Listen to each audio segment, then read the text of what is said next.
with mental illness, there's so many intersectionalities that go, that are part of it. And it's very scary for people that, have to go through that, not just a mental illness, but having these other things that go along with it. It's so important, right? There's layers to all of it. There's so many layers to all of it. And it was one of the things that you said, it got me thinking about like generational trauma and generational illness that we pass down unintentionally.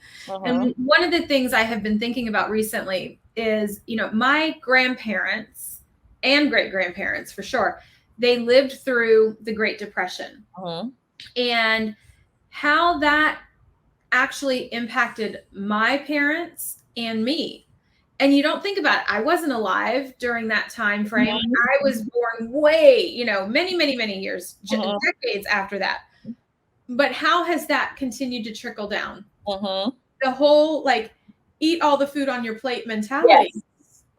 Right? When you think about that, that is generational trauma from people who survived a time when they didn't have access to food. Yep. So whatever you were given, be grateful for it, eat all of it, because you don't know when your next meal is coming. And yet we continue to do that. So our children, my wife and I have two kids, 9 and 12, and they're both tiny little people, right? And so I'm constantly saying, make sure you eat all that. And they're like, but Mama, I'm not hungry. And I'm like,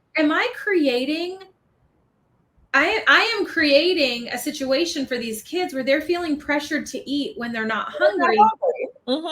And we wonder why we have an obese society, because we were, in many ways, we were force fed when we didn't need to be, but they were doing it out of love.